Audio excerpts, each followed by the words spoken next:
Jueves 6, jueves 6, 2023, escribo las apreciaciones que hasta este momento he tenido en mi diario y las que voy a tener en el transcurso del día. Jueves 6, 2023, julio. Son aproximadamente las 10 de la mañana, apenas voy a salir. 10 de la mañana voy a salir y me topo con un libro sobre la actualidad alemana. Después de la Guerra Mundial de 1945 y hasta los días de hoy se habla y esa Alemania ha sufrido transformaciones. Primero se dividió en dos, occidental, oriental. Uno de los acá del bloque que entró en la terna, que se unió para poder con Adolfo Hitler. Y la oriental, que quedó en poder de Rusia. Y escribo y leo la actualidad alemana, de la cual hablaré en próximos videos. Y después de esto, Alemania tuvo hasta premios mundial de boxeo y una cantidad de cosas de desarrollo en la tecnología y en la...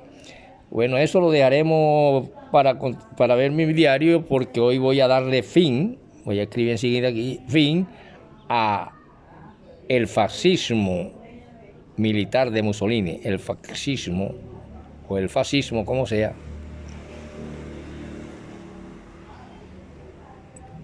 de Benito Mussolini el Duce. Lo doy hoy,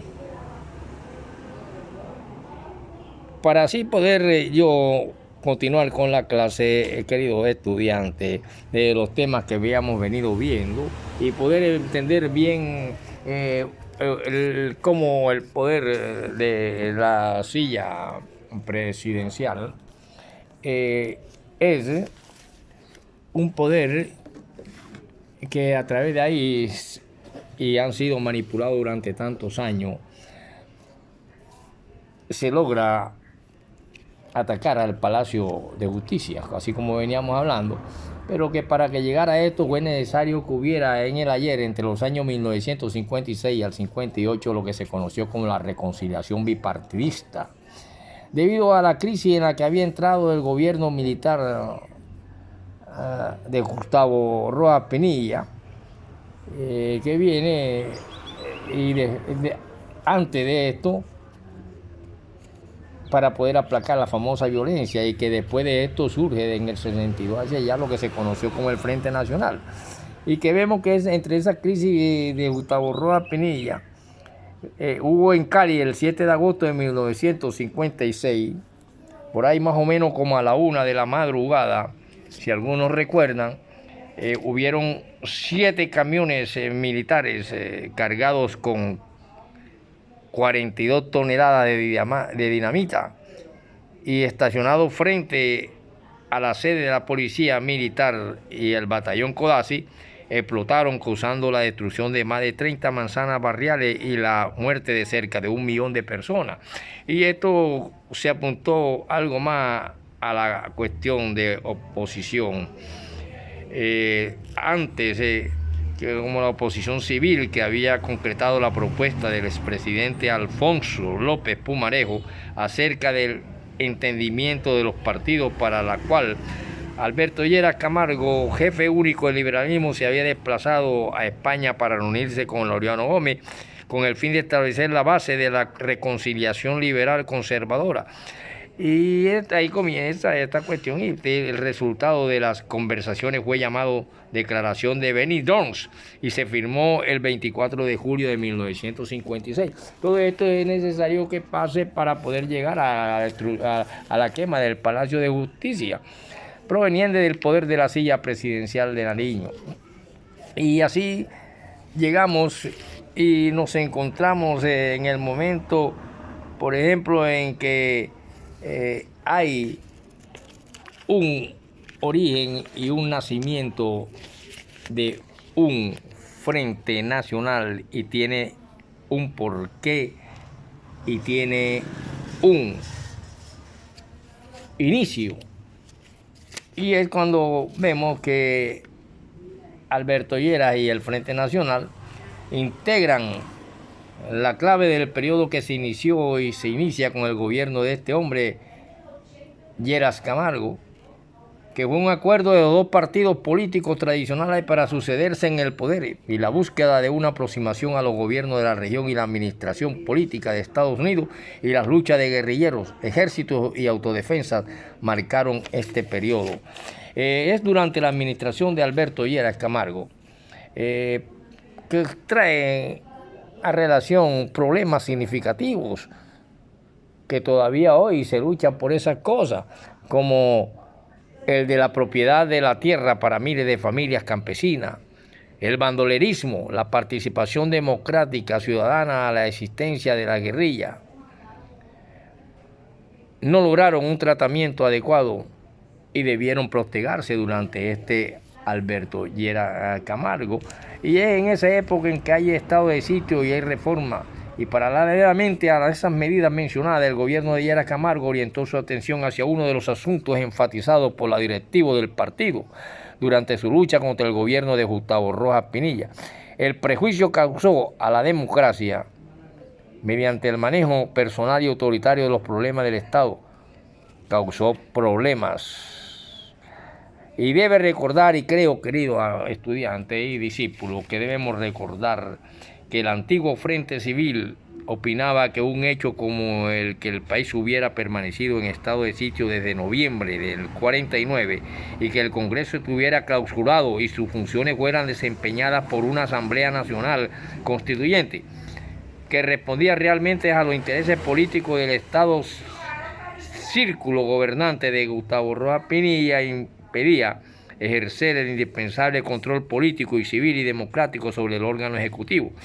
Por lo tanto, la reforma constitucional al respecto era en consecuencia una necesidad, y por eso el artículo 121 de la Constitución señalaba que en los casos de guerra con el exterior de conmoción interna, el presidente podría, previa audiencia del Consejo de Estado y con la firma de todos los ministros, declarar turbado el orden público y proceder a decretar el estado de sitio en parte o en toda la República de Colombia.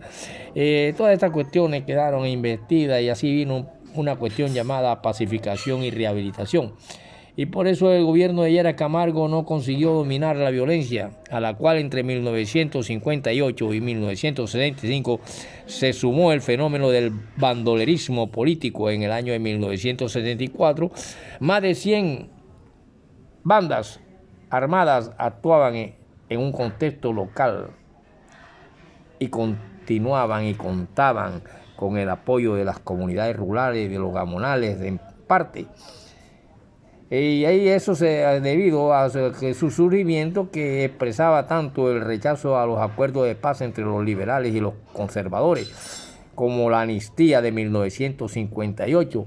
Pero el bandolerismo era solo una de la faceta de la violencia a la que el gobierno quería enfrentar con una política diferente a la de las anteriores administraciones, es decir, con persuasión y conciliación antes que represión.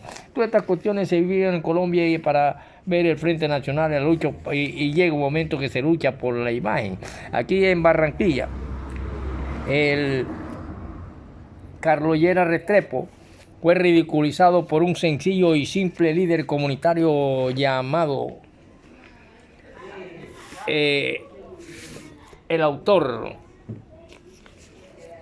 de el periódico El Látigo, al cual me voy a reservar un poquito su nombre hasta este momento, pero que luchaba y peleaba con el ejército para regalarle a los colonos y regalarle a casitas de tabla y cartón en el barrio sur de los Tugurios, regalarle algo, y ese sencillo hombre se llamaba Claudio Ruchurto, y en una mofería y un discurso que dio sorprendió a Carlos Lleras Restrepo y lo ridiculizó.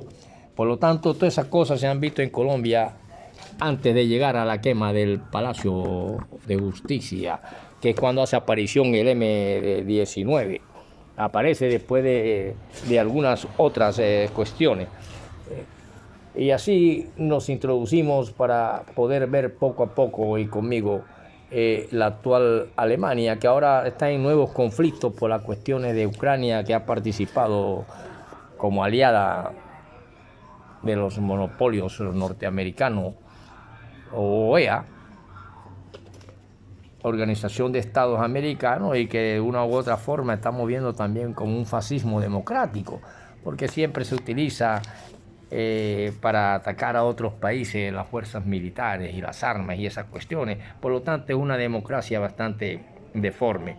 Podemos decir entonces, para darle fin a esta cuestión de el famoso Mussolini, que forma parte de la historia italiana y de la historia universal militar, ver claramente cómo no hay duda de que este hombre en el Congreso del Partido Socialista celebrado o estado en Alemania, cuando se celebró el famoso en Reggio Emilia, por ejemplo, en el año 1912, Mussolini iba a convertirse en el líder del ala más intransigente del partido. Y es por eso que el Congreso lo hizo prevalecer los principios del socialismo revolucionario ante el reformismo de ciertos sectores del partido, a lo que Mussolini atacó duramente. Esta postura le valió que le fuera concedida la edición del órgano oficial del Partido Socialista Italiano. O sea que hay países que han tenido socialismo. Y como le dije, una cosa es el partido y otra cosa es el sistema económico. Para llegar al sistema económico socialista hay que ser demasiado cristiano. Hay que conocer la doctrina de Cristo. Es una doctrina de entrega, de despojo de sí mismo para compartir con los despojados, y se necesitan 20, 30 años. Estos países que se han estado bajo un sistema de egoísmo, avaricia, unicismo, que es diferente a lo social. Y es difícil que alguien logre esas alturas de un príncipe de paz y un hombre alto como debió ser, y es la doctrina que dejó el hombre llamado Jesucristo.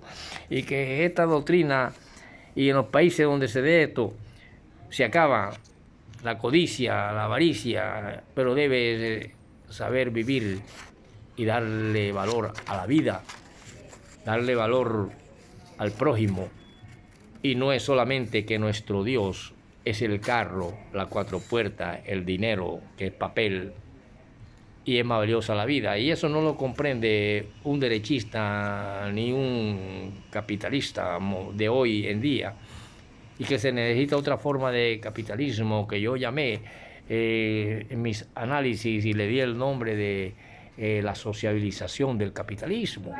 Otra faceta, otra forma donde se produce para acabar primero que todo con la necesidad del ser humano, y él a su vez acaba con las cosas que llevan a hacer lo malo en una sociedad y a convertir delincuentes y a convertir toda clase de deformación social y mental y psíquica de los individuos de una sociedad. Y para el socialismo no están preparadas en Colombia todavía. Los países que se han despejado y que viven y se han sometido a ello llevan años de adelanto, y todavía hay que luchar más, porque no es fácil salir de unas estructuras, de unas mentalidades que vienen de siglos y siglos y milenios, de la noche a la mañana. Y para eso se necesita no confundir el partido político con el sistema económico, pero hay que empezarlo de alguna manera, y así han aparecido los luchadores de diferentes partes. Por lo tanto, este Mussolini fue un militar que estuvo durante la Primera Guerra Mundial. Muchas veces se encuentra en hoteles de Roma y con grandes figuras de la política italiana, muchas veces como todo hombre de su familia.